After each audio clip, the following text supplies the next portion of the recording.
خدا کی رضا اور اس کا غضب ہمیں پتا چل جائے، اور وہ دونوں تقاضے اس کی کتاب میں لکھے ہوئے ہیں۔ جب ہمیں قرآن پتا نہیں ہوگا، جب ہمیں دین کے وہ امور پتا نہیں ہوں گے، تو اس وقت تک ہمیں اللہ کی رضا اور اس کے غضب کے تقاضے پتا نہیں چلیں گے۔ جب ہمیں قرآن و سنت پتا چل گیا، قرآن و سنت کے وہ امور ہمارے سامنے واضح ہو گئے، بس اصل میں ایڈریس، پتا، معرفت ہمارے سامنے آ گئی ہے۔ اب ہم نے دیکھنا ہے کہ ہم اس کو کس طرح اپنی زندگی میں اترواتے ہیں۔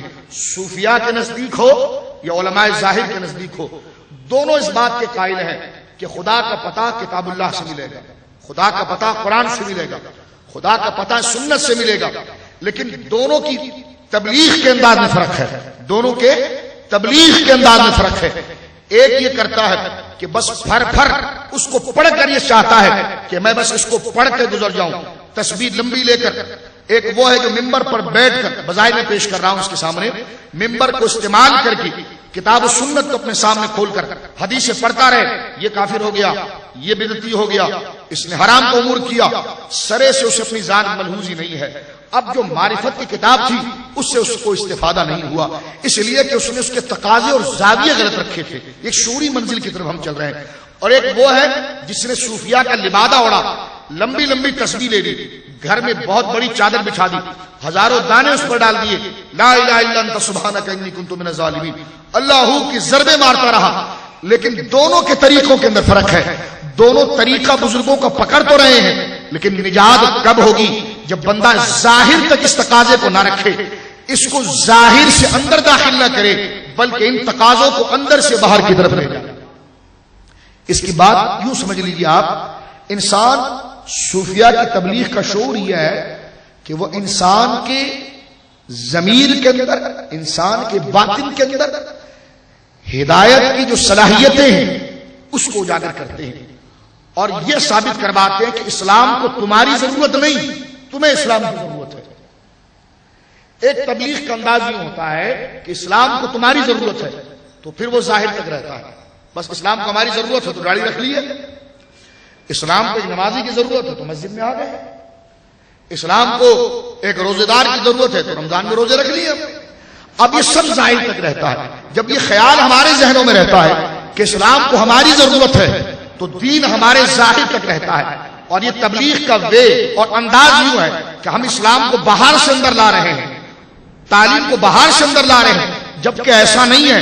انسان کی ساخت کو وہ لوگ سمجھے نہیں جنہوں نے تبلیغ کے یہ اصول بنائے، وہ ہزاروں سال تبلیغ کرتے رہے، وہ ظاہری مجلس کے اندر تو طالب علم کو اپنے آپ کو نیک ثابت کروا سکے، لیکن خلوت کے اندر ان کی طرح بدکار کوئی نہ ہو سکا، ان کی طرح بدعمل کوئی نہ ہو سکا، اس لیے کہ انسان کی طبیعت کو وہ نہ سمجھے۔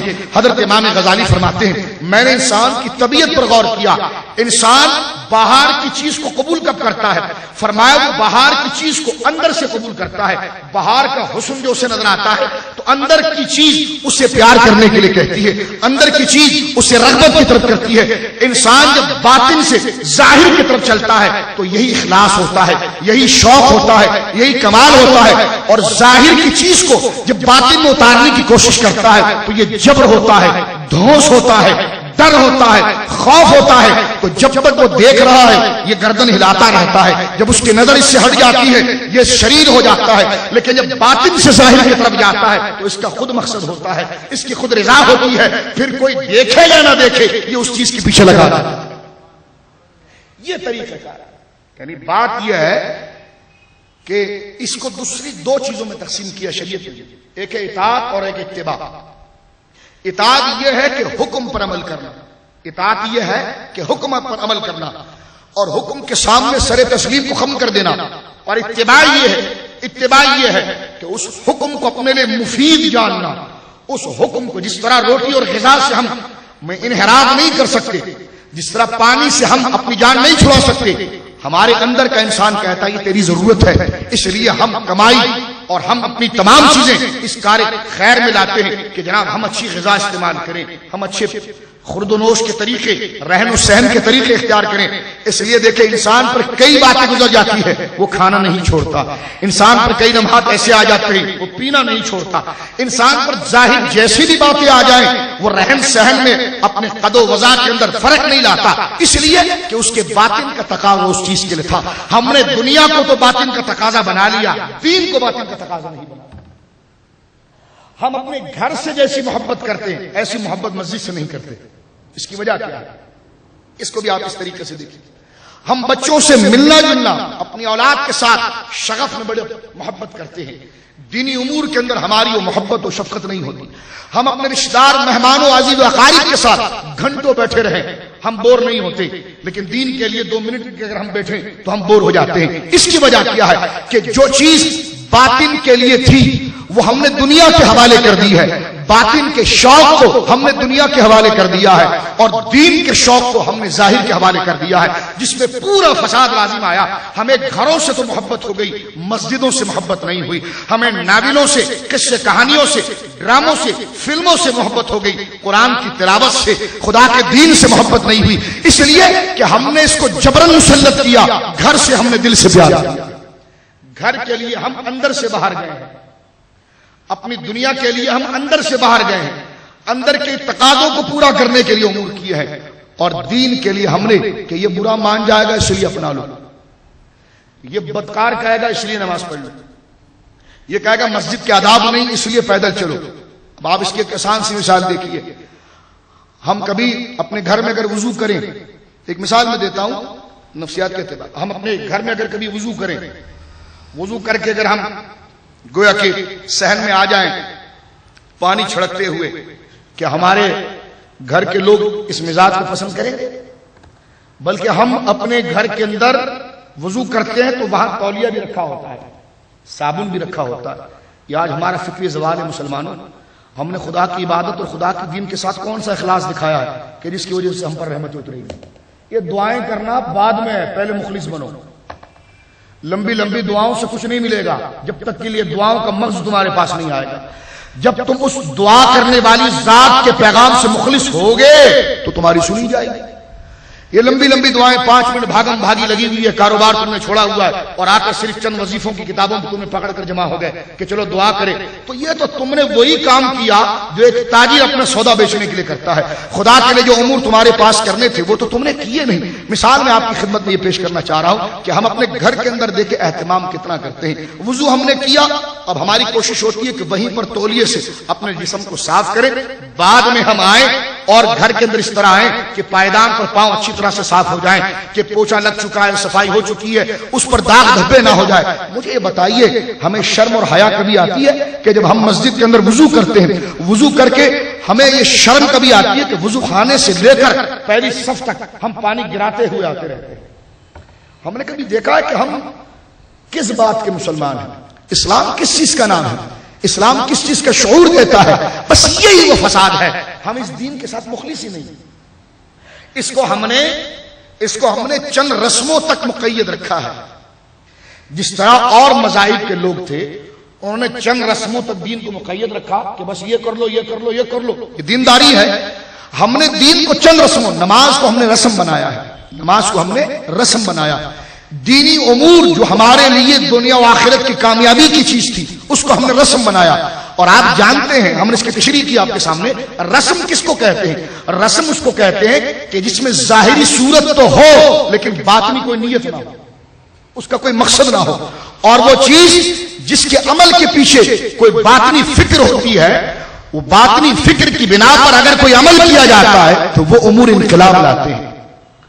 آپ کے عمل کے اندر کوئی نیت پیچھے سے ہو، آپ کے عمل کے اندر کوئی باطنی فکر پیچھے سے ہو، تو شریعت نے جب بھی کسی عبادت کا حکم دیا تو اس کے عمل کے پیچھے، ظاہری ایکسرسائز کے پیچھے ایک باطنی فکر کو رکھا ہے. یہ جو عمل تم کر رہے ہو اس کا مقصود اور مدعا کچھ نہیں، اصل چیز جو پیچھے نیت کی ہے اس کو تم نے تربیت کے طور پر پکانا ہے. نماز کو رکھا، 5 وقت آپ کو بلایا صرف تصور الہ کو پکانے کے لیے کہ خدا تمہیں دیکھ رہا ہے. اس خیال کو مضبوط کرنے کے لیے 5 وقت تمہیں نماز کو بلایا. ہم نے اللہ دیکھ رہا ہے اس فکر کو بھلا دیا. ہم سمجھے کہ نماز صرف اٹھنے اور بیٹھنے کا نام ہے، ہم آتے گئے، بیٹھتے گئے، اٹھتے گئے، پیشانی پر بھی ہمارے نماز کے آثار آ گئے، ہاتھوں پر بھی آثار آ گئے، داڑھی بھی ہم نے لگ دی، لیکن اس ایک نماز کا ایک نفلی سبحان اللہ نے بھی ہمارے دل پر کوئی اثر نہیں کیا. ہمارا سر تو سجدے میں نرم ہوتا رہا، دل بھیڑیوں سے بھی زیادہ سخت ہوتا رہا، اس لیے کہ یہ نماز ساری رسم بن گئی. اس کے پیچھے جو مدعا اور مقصد تھا وہ ہم نے فوت کر دیا. میرے دوستو، یہی طریقہ صوفیہ کا رہا. ایک ایک صوفی ہزار ہزار کافروں کو کلمہ کیوں پڑھا گیا؟ اس کی وجہ یہ تھی کہ انہوں نے اسلام کو یہ نہیں بتایا کہ اسلام کو تمہاری ضرورت ہے، بلکہ یہ شعور دیا تمہیں اسلام کی ضرورت ہے. اسلام تمہاری ضرورت ہے، جہاں روٹی تمہاری ضرورت ہے، پیاس تمہاری ضرورت ہے، اچھی سواری تمہاری ضرورت ہے. یہ انسان کے باطن تقاضا کرتا ہے، شعوری بات کرے. اچھا مکان تمہاری ضرورت ہے، نیند تمہاری ضرورت ہے، رہن سہن تمہاری ضرورت ہے، اولاد تمہاری ضرورت ہے، خوبصورت لباس تمہاری ضرورت ہے. تو یہ سب ضرورتیں دنیا کے لیے ہم نے پوری کی. صوفیہ سے یہ بتانا چاہتے ہیں کہ اصل نہیں، اصل تیرے کمال کی ضرورت دینداری ہے، اور دین تیری ضرورت ہے. تیرے نفسیات کے تمام تقاضوں کا حل دین ہے. جب اس طریقے سے باطن سے ظاہر کی طرف آیا جاتا ہے تو پھر ایک ہی نماز بندے کے اندر انقلاب پیدا کر دیتی ہے. اور یہی وہ چیز ہے جو صحابہ کی تربیت کے اندر میرے آقا نے کی. آج ہم اپنے مریدوں کو، شاگردوں کو وہی تعلیم دیتے ہیں جو سرکار نے صحابہ کو دی تھی، لیکن آج ہمارے اندر ایسی فکر پیدا نہیں ہوتی جس کو حضرت اقبال نے بھی بڑی خوب بات کی ہے کہ رہ گیا فلسفہ تلقین غزالی نہ رہی، رہ گئی رسم ازا روح بلالی نہ رہی.